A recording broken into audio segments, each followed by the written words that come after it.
오늘 말씀은 야고보서 1장입니다.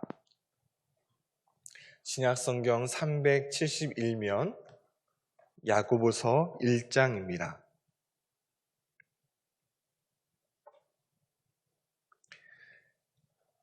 야고보서 1장 1절에서 8절까지의 말씀 우리 함께 봉독하겠습니다.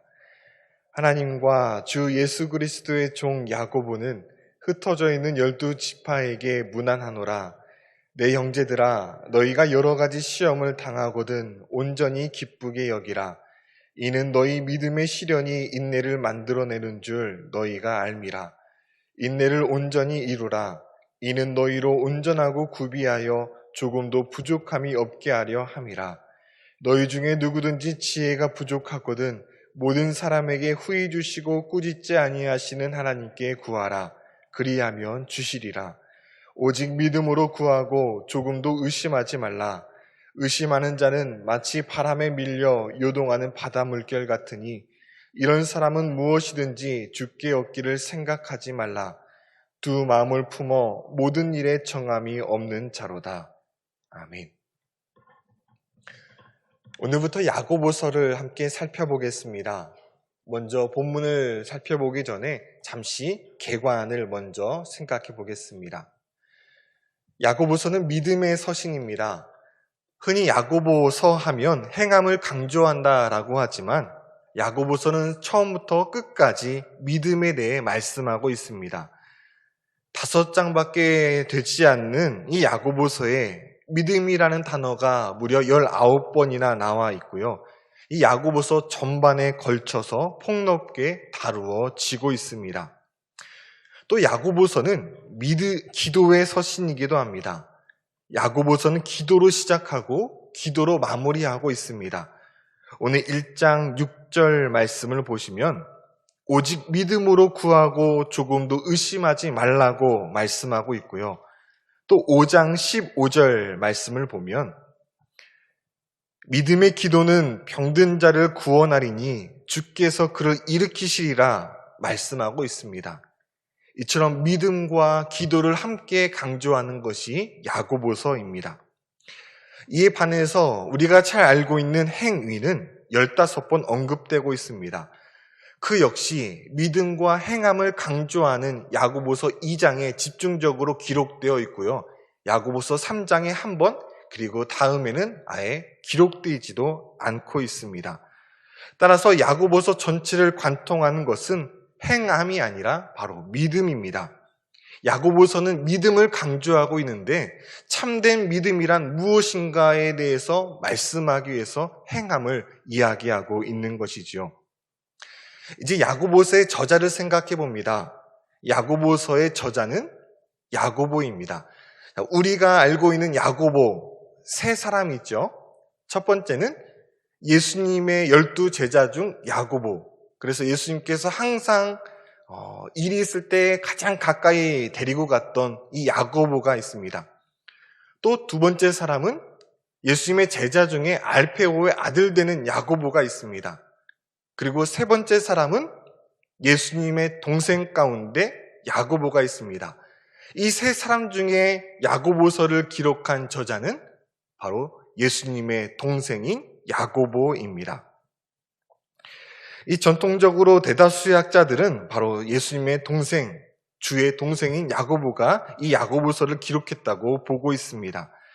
이 사실 예수님의 동생인 야고보는 예수님의 공생애 동안 형을 주님으로 믿지 않았습니다. 그저 육신의 형으로만 대하였습니다. 복음서에 이런 말씀이 있죠. 예수의 친족들이 듣고 그를 붙들러 나아오니 이는 그가 미쳤다 하밀러라. 예수님께서 고향 나사렛을 떠나 가버나움에서 하나님의 말씀을 가르치시며 귀신을 쫓아내었습니다. 그러자 서기관들이 예수님께서 이 바알세불의 힘을 힘입어 귀신을 쫓아낸다라고 주장하였습니다. 이에 예수님의 가족들은 예수님을 데리러 주님께서 말씀을 전하시는 곳까지 찾아갑니다. 다시 말해 이 주님의 가족들은 예수님께서 지금 미친 상태, 즉 귀신 들린 것으로 간주하여서 마치 헤롯이 세례 요한을 체포한 것처럼 예수님을 체포하기 위하여 지금 예수님이 말씀 전하시는 곳으로 향하여 갔다라는 것입니다. 그런데 이처럼 공생의 동안에는 이 형을 육신의 형으로만 대하였던 이 동생인 야고보가 부활하신 예수님을 만나고부터 그의 삶이 변화됩니다. 그리고 오늘 이렇게 성경의 저자까지 되게 되었습니다. 사실 주의 동생 야고보는 12 제자도 아니었습니다. 다른 사람들처럼 3년 동안 주님을 따라다니면서 매일매일 함께 생활한 적도 없습니다. 하지만 야고보는 비록 공생애 동안은 함께하지 못하였지만 공생애 이전 30년 동안 주님과 가장 가까이서 주님의 모습을 지켜보았습니다. 예수님께서 집안의 궁핍함으로 문제가 생기면 어떻게 행동하셨는지, 아버지 요셉이 돌아가셨을 때 장남으로서 어머니 마리아를 어떻게 위로해 주었는지, 동생 간에 다툼이 있으면 어떤 말씀을 하셨는지, 동네에 어렵고 힘든 사람이 있으면 주님은 어떻게 행동하셨는지 야고보는 가장 가까이서 주님의 모습을 보고 자랐습니다. 그렇게 예수님은 다른 제자들로서는 결코 볼 수 없었던 예수님의 모습과 행함을 가장 가까이서 30년 동안 지켜볼 수 있는 특권을 가지고 있었습니다. 믿음이 없었을 때는 어렸을 때부터 함께 자라온 형을 메시아로 받아들이는 것이 누구보다도 힘들었습니다. 그런데 이 믿음 없는 야고보의 마음 가운데 믿음이 찾아오자 이제는 예수님의 가족으로서 함께 자란 것이 최고의 축복으로 변화되게 된 것입니다. 이렇게 해서 예수님의 동생 야고보는 초대교회 수장까지 됩니다. 사도행전 15장 말씀을 보면 예루살렘에 아주 중요한 회의가 열립니다. 이 바울은 이방인의 사도로서 어디를 가든지 예수 그리스도를 믿는 믿음만 있으면 모든 이들이 구원을 받는다라고 복음을 전하였습니다. 그런데 유대에서 온 어떤 이들이 그렇지 않다, 믿음뿐만 아니라 율법의 행위도 있어야 한다며 예수님을 믿고 하나님의 백성이 되려면 우리처럼 할례도 받아야 한다라고 주장했습니다. 그래서 바울이 복음을 전파했던 그 교회들마다 문제가 생긴 것입니다. 믿음만 있어도 되는가? 아니면 믿음 외에 우리도 유대인들처럼 할례도 받아야 하는가? 이러한 교회마다 문제가 생겼는데 이 문제를 해결할 수가 없어서 이제 예루살렘 초대교회 이 문제를 이제 제시를 합니다. 이때 예루살렘 교회에서 최종적인 결론을 내린 사람이 바로 주님의 동생인 이 야고보입니다. 사도 베드로도 아니었습니다. 사도 요한도 아니었습니다. 베드로가 말하고 사도 바울이 말한 다음에 최종적인 결론은 바로 이 야고보가 내립니다. 율법의 행위가 없어도 오직 예수 그리스도를 믿는 믿음만 있으면 구원을 받는다고 이 사도 야고보가 공식적으로 선언을 함으로써 이 바울이 전한 복음이 맞음을 공식적으로 인정해 준 것입니다. 오늘 1절 말씀을 보면 이 야고보서의 수신자는 바로 흩어져 있는 12지파입니다. 다시 말해서 야고보가 예루살렘 교회에서 목회할 때 있었던 형제 자매들에게 쓴 편지입니다. 예수님께서 승천하시기 전 예루살렘과 온 유대와 사마리아와 땅끝까지 이르러 내 증인이 되라고 주님은 유언하셨습니다. 하지만 예루살렘 교회 성도들은 이 상태로 있는 것이 좋았습니다. 교회 안에 사랑도 있고 또 기쁨도 있고 감격도 있고 나눔도 있다 보니 뭉쳐있는 것이, 흩어지는 것이 싫었던 것입니다. 그러자 하나님께서는 스데반의 순교 이후 큰 박해를 통하여 뭉쳐만 있는 그 교회를 사방으로 흩어버리십니다. 예루살렘 교회 성도들이 반강제로 주님의 말씀 따라 흩어지게 된 것입니다. 한편 세계 각지로 흩어져 있는 성도들의 상황이 매우 열악했습니다. 먼저 가는 곳마다 이 유대인들의 박해가 있었습니다. 거기에다가 하나님을 알지 못하는 이방인들까지 이 그리스도인들을 핍박하였습니다. 낯선 곳에서 이제 새롭게 시작해야 하는 이 성도들의 극심은 고통은 배가 되었습니다. 무엇보다 흩어진 교회들이 처음에 예루살렘 교회의 모습을 잃어가기 시작합니다. 사도행전 2장 말씀을 보면 초대교회 성도들은 모든 물건을 서로 통용하고 재산과 소유를 각 사람의 필요에 따라 나누어 주었고 날마다 마음을 같이 하며 그렇게 함께 신앙생활을 하였습니다. 기쁨과 순전한 마음이 더해갔습니다. 그런데 20년이 지난 지금 유무상통했던 모습은 사라지고 신앙은 형식화되어 갑니다. 말씀은 듣긴 했습니다. 그러나 행하지 않았습니다.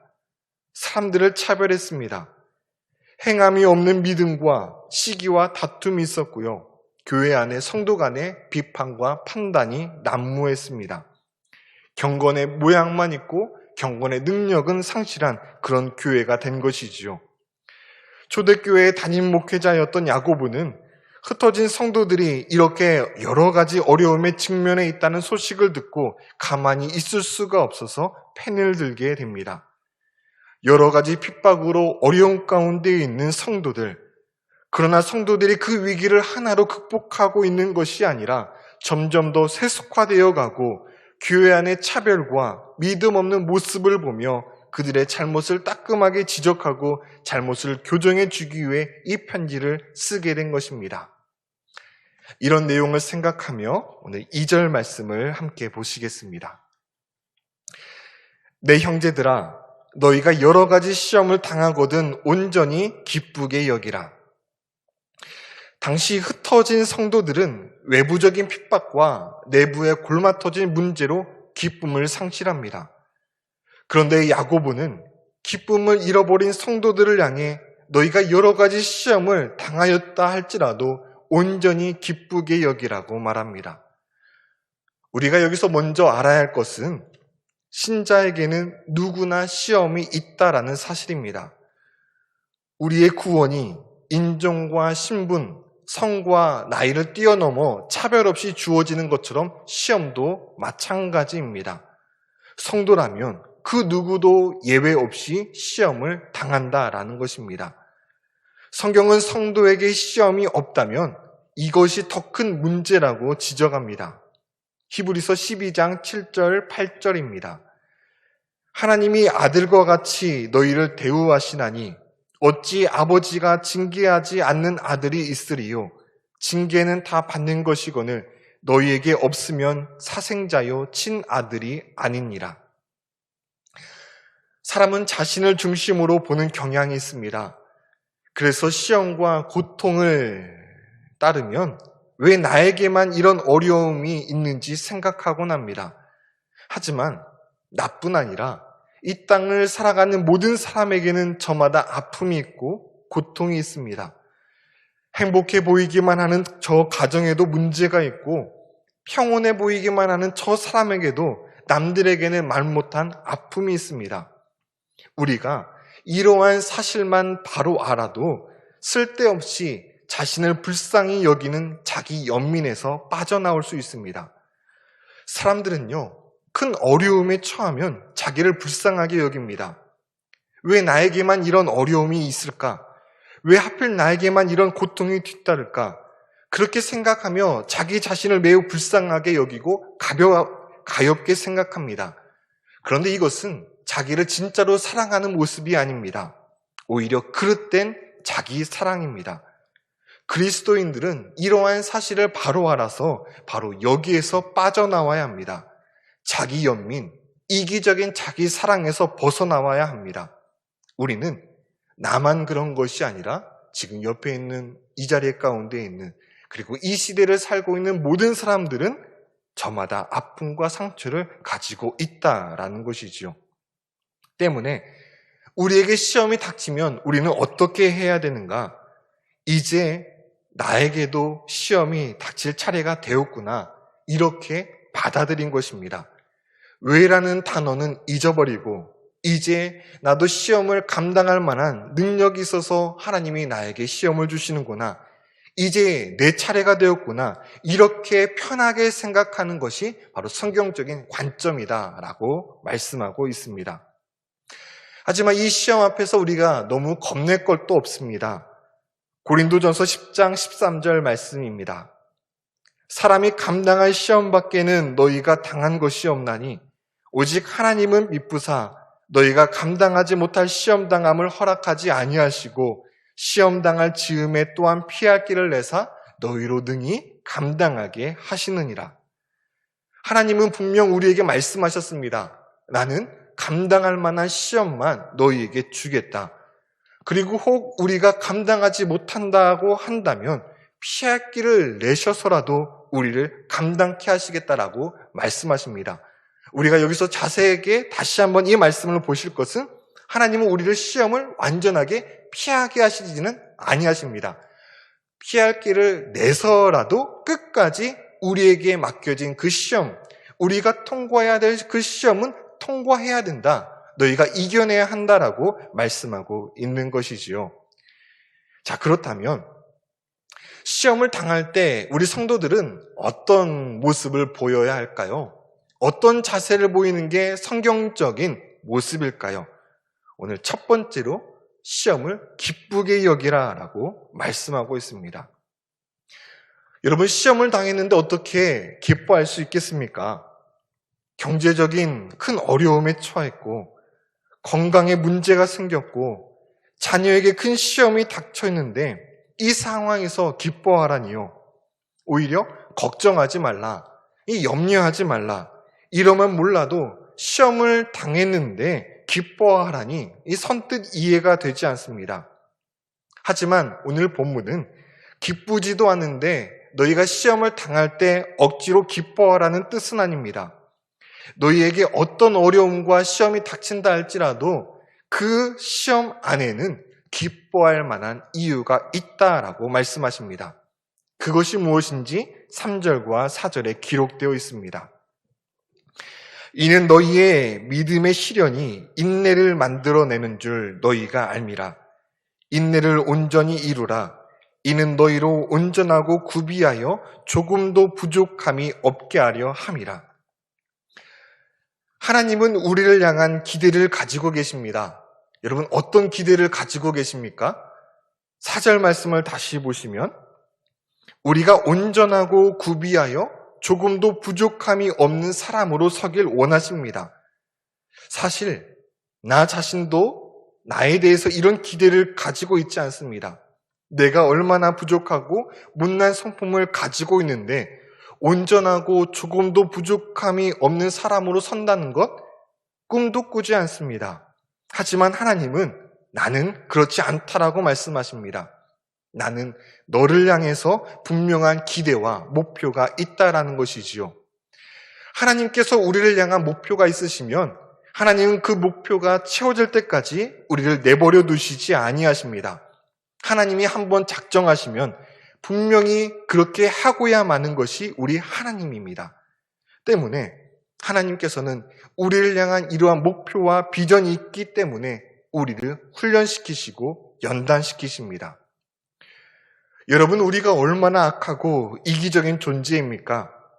우리 디모데후서 말씀을 다시 한번 생각해 보면 자기를 사랑하며 돈을 사랑하며 자랑하며 교만하며 비방하며 부모를 거역하며 감사하지 아니하며 거룩하지 아니하며 무정하며 원통함을 풀지 아니하며 모함하며 절제하지 못하며 사나우며 선한 것을 좋아하지 아니하며 배신하며 조급하며 자만하며 쾌락 사랑하기를 하나님보다 더 사랑하는 게 바로 우리의 모습입니다. 우리가 하나님이 나에게 바라고 원하시는 바가 무엇인지 몰라서가 아닙니다.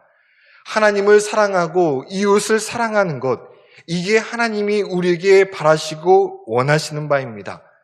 하지만 우리는 알면서도 하나님 사랑하기보다 나 자신을 더 사랑하고 이웃을 사랑하기보다 돈을 사랑하는 것이 우리의 실상입니다. 이러한 우리의 그릇된 심성과 잘못된 삶의 우선순위를 바꾸기 위해서는 우리에게 훈련이 필요합니다. 연단이 필요합니다. 금에 있는 불순물이 제거되려면 뜨거운 용광로를 통과해야만 합니다. 그래야만 100% 순전한 금이 만들어집니다. 우리도 마찬가지입니다. 우리는 너무도 목이 뻣뻣하고 교만한 존재인지라 고난이라는 용광로를 통과하지 않으면 우리 안에 있는 세상을 사랑하는 마음은 제거되지 않습니다. 자신만 생각하는 이기적인 욕망과 탐욕과 그릇된 생각은 우리 안에서 사라지지 않습니다. 하지만 고난이 닥쳐 나의 무능함과 무능력을 자각하고 직면하게 되면 우리는 그제서야 우리 안에 그릇된 모습은 없는지 돌아보며 하나님을 찾게 됩니다. 나의 지난날의 모습을 회개하고 하나님을 전적으로 의지하는 그 모습, 바로 고난이 닥쳐야만이, 우리 가운데 어려움이 찾아와야만이 우리는 그렇게 돌아가게 된다라는 것이죠. 때문에 성도 앞에 놓여있는 이 어려움은 하나님의 섭리입니다. 모나고 부족한 우리의 모습을 온전한 성도로 변화시키기 위한 하나님의 계획입니다. 이러한 이유 때문에 야고보는 시험이 닥치게 되면 너희는 이것을 기쁘게 여기라고 권면하고 있습니다. 시험이 닥칠 때라야만이 우리는 우리 안에 더럽고 탐욕적인 것들이 빠져나가고 우리 안에 하나님의 것으로 온전히 변화되고 채워지기 때문이죠. 그래서 로마서 5장 3절 4절을 말씀합니다. 다만 이뿐 아니라 우리가 환난 중에도 즐거워하나니 이는 환난은 인내를, 인내는 연단을, 연단은 소망을 이루는 줄 알미로다. 야곱이 그랬습니다. 처음에 그는 그 이름과 같이 아버지와 형을 속여가며 자신의 욕심을 이루던 자였습니다. 하지만 시련과 고난으로 가득 찬 험악한 세월을 지나서 그는 점차 성화되어 오직 하나님만 바라보는 믿음의 족장이 되었습니다. 모세 역시 처음에는 사람을 쳐 죽일 정도로 불같은 성격을 지닌 사람이었습니다. 하지만 광야 40년의 세월을 통해 온 지면에 누구도 따라올 수 없을 정도로 온유함을 지닌 하나님의 종이 됩니다. 어디 이들뿐이겠습니까?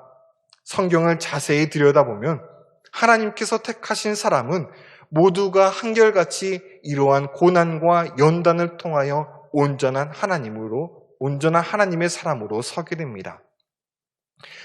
로키 산맥 해발 3,000m 높이에 수목 한계선 지대가 있습니다.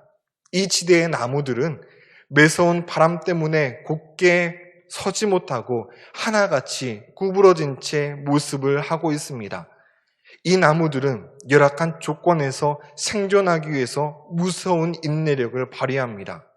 그런데 바로 여기에서 세계적으로 가장 좋은 명품 바이올린이 이 나무들로부터 만들어집니다. 아름다운 영혼을 가지고 인생의 절묘한 선율을 내는 사람은 아무런 고난 없이 평안한 조건에서 지내온 사람이 아닙니다. 우리 가운데 선한 영향력을 펼치고 그리스도의 향기를 바라는 사람은 모두가 이와 같이 역경과 아픔을 통하여 자신의 모난 부분이 깎여서 온전한 하나님의 사람으로 된 사람만이 그렇게 된다라는 것이죠. 환난이 닥친 성도가 취해야 될 두 번째 태도는 바로 기도입니다. 성도는 환난이 닥치면 기도해야 됩니다. 무엇을 위해 그러면 기도해야 할까요? 바로 지혜를 달라고 기도해야 합니다. 5절 말씀입니다. 너희 중에 누구든지 지혜가 부족하거든 모든 사람에게 후히 주시고 꾸짖지 아니하시는 하나님께 구하라. 그리하면 주시리라. 사람이 시험을 당하면 지혜가 필요합니다. 이 시험을 통하여 하나님께서 내게 바라시고 원하시는 바가 무엇인지 아는 이 영적인 분별력이 필요합니다. 지금 나의 죄 때문에 어려움이 왔다라면 얼른 이것을 깨달아서 회개하고 주께 돌이켜야 하고요. 이 나의 게으름과 이 나태함 때문에 고난이 찾아왔다면 어서 빨리 이것을 깨달아 하나님을 찾아야 합니다. 하나님께서 용서하라고 하시면 용서할 수 없는 사람도 용서해야 하고 걱정과 염려가 있다 할지라도 내게 맡기라고 하시면 우리는 그렇게 해야만 합니다. 지금 서 있는 곳에서 앉으라고 하시면 우리는 그 자리에서 앉아야만 하고, 그 자리에서 일어서라고 하시면 우리는 거듭 일어서야 합니다. 때문에 고난 중에 우리에게 필요한 가장 우선적인 것은 하나님의 뜻을 아는 지혜가 필요합니다. 참으로 감사한 것은 우리 하나님은 후히 주시는 분입니다. 문제는 아무에게나 후히 주시는 분은 아닙니다. 구하는 자에게 후히 주신다라고 말씀하고 있습니다. 우리가 구하기만 하면 조금도 거절하거나 사양하지 않고 주저함 없이 너에게 지혜를 주겠다라고 약속하십니다. 또 우리 하나님은 꾸짖지도 아니하신다라고 말씀하십니다. 지혜가 없는 자에게 너는 왜 그렇게 부족하냐고 주님은 책망하시는 것이 아니라 오히려 이러한 자를 멸시하지 아니하시고 불쌍하고 긍휼히 여기시는 분이 바로 우리 하나님이십니다. 그런데 문제가 있습니다. 어려움 중에 있으면서도 하나님께 구하지 않는다라는 것입니다. 사방이 막혀 있어도 하나님께 구할 생각을 하지 않습니다. 우리 하나님은 후히 주시고 꾸짖지 아니하시는데, 그리고 하나님 앞에 나오는 자를 빈손으로 결코 돌려보내시지 아니하시는데, 그럼에도 불구하고 하나님께 지혜를 구하는 자는 많지 않다라는 것입니다. 이제 우리는 구해야만 합니다. 구할 때 어떻게 구해야 하는가? 구체적으로는 두 마음을 품지 않고 오직 믿음으로 구하라고 말씀하고 있습니다. 6절에서 8절 말씀입니다. 오직 믿음으로 구하고 조금도 의심하지 말라. 의심하는 자는 마치 바람에 밀려 유동하는 바다 물결 같으니 이런 사람은 무엇이든지 죽게 얻기를 생각하지 말라. 두 마음을 품어 모든 일에 정함이 없는 자로다. 우리는 두 마음을 피해야 합니다. 여기서 두 마음이란 의심과 믿음이 뒤섞여 있는 상태를 의미합니다. 한쪽으로는 믿음으로 구하면서 한쪽으로는 하나님을 향해 의심을 합니다. 그래서 입술로는 하나님을 의지한다 말하지만 다른 한편으로는 세상적인 수단을 강구합니다. 좀 더 정확하게 말하면 하나님과 세상 양쪽 왔다 갔다 하며 양다리를 걸치는 신앙입니다. 사실 이러한 자들은 하나님도 싫어할 뿐 아니라 사람도 싫어합니다. 우리 주님은 말씀하셨습니다. 한 사람이 두 주인을 섬기지 못할 것이니 혹 이를 미워하고 저를 사랑하거나 혹 이를 중히 여기고 저를 경히 여김이라. 너희가 하나님과 재물을 겸하여 섬기지 못하느니라. 다시 말씀드립니다. 우리가 고난 중에 해야 될 것은 지혜를 구하는 것입니다. 우리 하나님은 너희가 지혜를 구하면 반드시 주시겠다라고 말씀하십니다. 다만 이때 우리에게 필요한 것은 두 마음을 품지 않고 믿음으로 간구하는 것입니다. 이런 자에게 하나님은 내가 지혜를 주겠다라고 분명하게 약속하셨습니다. 말씀을 마치겠습니다. 분명 고난과 시련은 달갑지 않습니다. 힘든 것이 분명합니다. 그리고 모두에게 고난과 시련을 통해 선한 열매가 맺혀지는 것은 아닙니다. 나에게 닥친 시련을 믿음의 눈으로 바라보는 사람, 인내로서 연단의 과정을 통과하는 사람, 이러한 과정을 통해 하나님께서 나를 온전하고 구비하여 조금도 부족함이 없는 사람으로 만지신다는 것을 아는 사람에게 은혜가 임합니다.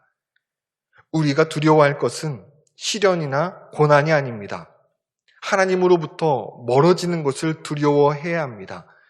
우리가 닥쳐있는 이 고난을 통해 하나님은 우리를 하나님의 사람으로 만들어가는 것을 기억하면서 믿음 없이 의심하면서 나아가는 것이 아니라 하나님의 지혜를 구하며 하나님만을 굳건하게 의지하는 믿음의 사람이 다 되었으면 좋겠습니다. 이 시간 함께 말씀을 생각하면서 기도하도록 하겠습니다. 먼저 첫 번째로 기도할 것은 오늘 본문 말씀에도 기록되어 있지만 모든 성도들에게는 시련이 있다라고 말씀하고 있습니다. 때로 우리는 왜 나에게만 이런 어려움이 있는지, 왜 우리 가정에만 이런 아픔이 있는지 하나님을 원망할 때도 있고, 이런 내 자신을 불쌍하게 생각하며 자기 연민에 빠질 때도 있습니다. 우리 이 시간 다시 한번 기억하였으면 좋겠습니다. 이것은 결코 성경적인 사랑이 아닙니다. 이것은 그릇된 자기 사랑입니다. 이것은 그릇된 이기적인 자기 사랑입니다. 이제 우리가 왜 나에게만 이라는 생각을 벗어버리고 모든 사람에게는 다 아픔과 고통이 있다는 것을 생각하면서 주님, 이제는 고난이 닥치더라도 나를 불쌍하게 생각하고 자기 연민에 빠지지 않고 여기에서 굳건하게 일어나 하나님을 바라보며 나아갈 수 있는 우리가 되게 하여 주시옵소서. 이 시간 이 기도 제목을 가지고 먼저 함께 기도하도록 하시겠습니다.